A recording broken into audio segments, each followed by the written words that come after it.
Good morning, guys. Welcome to Be at Mountain Homestead. Today the tomatoes are coming out. Yes, they still have red fruit on them, but they just don't taste very good. And I need to get the rest of the cauliflower and broccoli that I bought and the onions in the ground. So today I'm going to, there's birds in the roses, like a whole bunch of them. I put out the bird feeders because they're getting in the chicken coop and taking the food, so I thought if I deter them with a bird feeder, they might stay out of the chicken coop a little. But I'm going to get the asparagus today. I think I talked about in the last video. And I'm working on the tomatoes right now, wearing long sleeves because stuff from the tomatoes kind of makes me itch a little bit. So anyways, I'm going to get these cut back or cut them. I'm not going to pull them this time. I'm just going to cut them at ground level and then just let the roots die and do what they're going to do to the soil. So, and then my other plans are to get stuff on the other side of the chicken run, all that straw and manure and worm casings, and I'm going to put that in the beds before I get everything planted. So that's the goal today. Tomorrow I'm going to, oh, there's a few tomatoes in there that are ripe, so I'll go ahead and pick those. Tomorrow I'm going to a vintage market to have some fun with my sister. It's about an hour or so away. And then Sunday, if all goes right, we get to finish the roof on the greenhouse. So I'm excited about that. Anyways, yep, I'm just going to get after it. And I'll show you when I'm all done loading up. Okay, so this bed's all cleaned out. And I'm going to go get the stuff on the other side of the chicken coop and put in here. I'll show you when I do that. I've decided I'm just going to do one bed at a time. That way if I get distracted, I don't have two empty beds. So I'm going to get one done and planted, and then I will do the next one if I get to the next one. So, and it was so much nicer not having to pull those out and then take all that dirt with it. So I am going to, I'm not going to add any more soil right now, only because the onions don't need a lot of soil.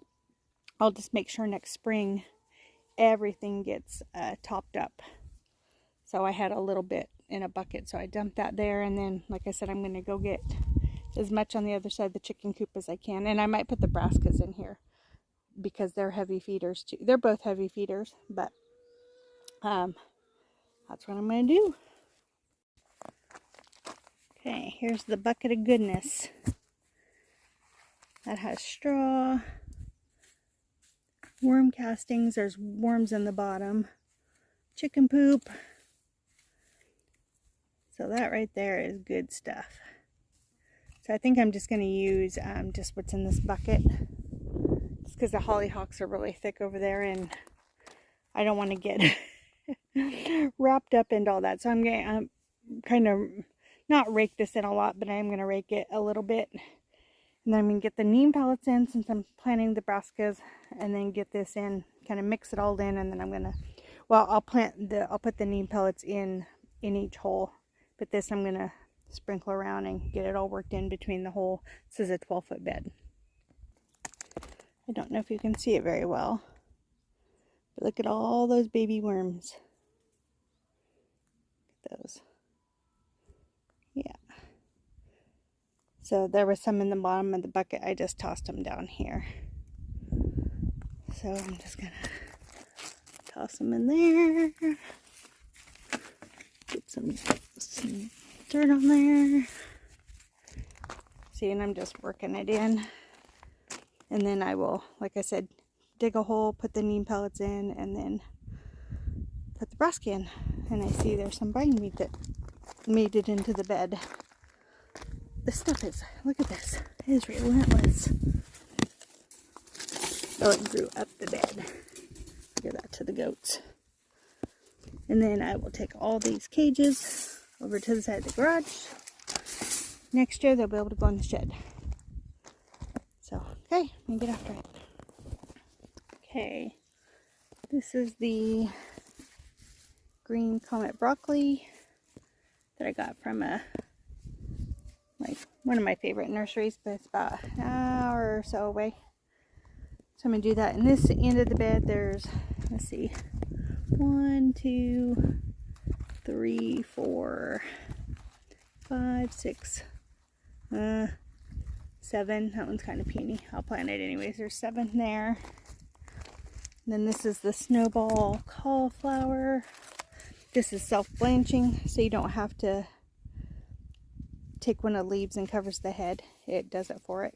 So, and it is maturity 55 to 60 days. Plant in full sun, 18 inches apart. So that's what I will do. I do them a little close, but that's okay. I'll just put them on where the emitters are. Hopefully we won't need the emitters because of the rain, but I'll make sure to avoid, that's a celery volunteer. I'll make sure to avoid that. So there's 1, 2, 3, 4, 5. There's 6 there, and they didn't get watered yesterday, so they're a little mad at me. 1, 2, 3, 4, 5. Well, there's, oh, looks like one of the critters got that one, so there's 5 in that one. So that's what we will have. I don't like paying for, what's that, 11 heads of cauliflower. I mean, it's still cheaper than buying it in the store, but it could have been pennies. And the ones in the shed still didn't germinate, so no idea. Same exact brand, same seeds as I've used before. This was a new packet, and I've tried twice now, and I double seeded each cell. So that would have been 48 plants, and only 2 germinated, and I just let them go. So actually I'm going to go get that soil and throw it in here too. And then, because I'm going to do a little pinch of neem pellets per the hole and get them watered in.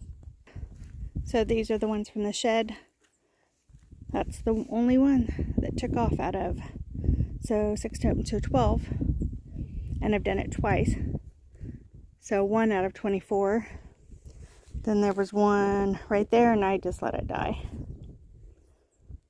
So they're still moist. I have no idea.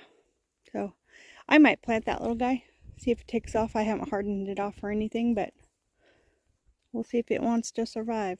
I'm not going to limp one along. So, okay, we're going to see if this works. I've had to mess with it a while. But what I'm going to do, I'm going to, let's see. Well, I need to get a landscape staple in there. Hold on.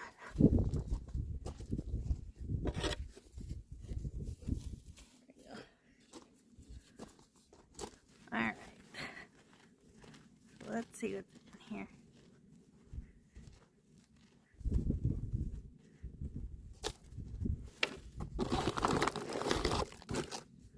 About that much. And a little less. And then I'm going to carefully, there we go.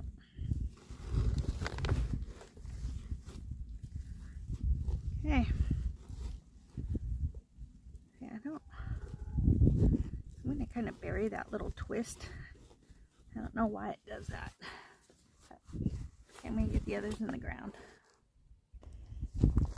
Actually, I'm going to put you on time lapse, and hopefully that's not too bad.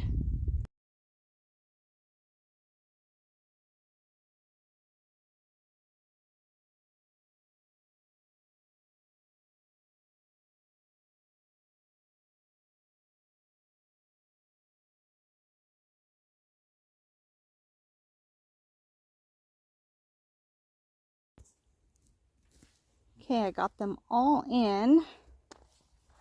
I ended up having to plant a few in the middle because I ran out of space on the outside. So I'm going to go ahead and get them all watered in.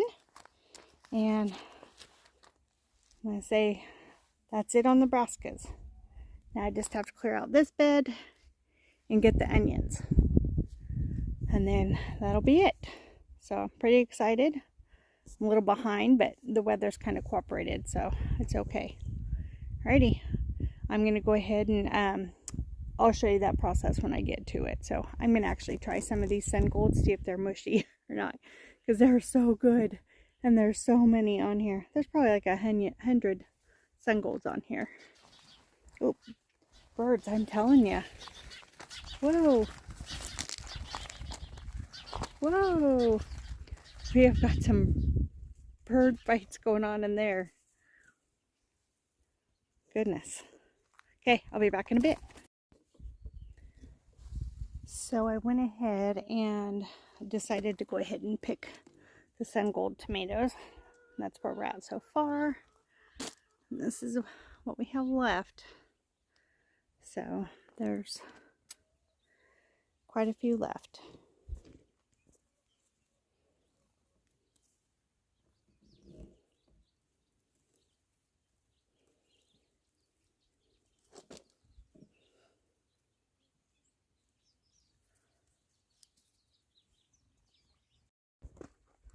Okay, I got that bed all cleaned out.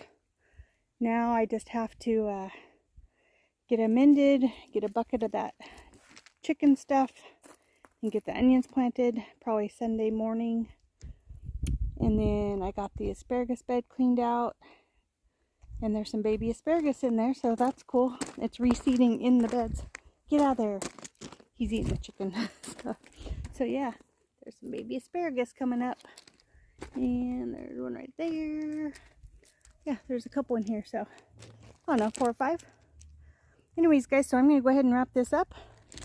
And something a little different, but still out in the garden. So, and I have a mosquito bugging me. And a fly. Goodness. So, remember to always be kind. Do what makes you happy. Thanks for watching. I'll see you on the next video. Bye.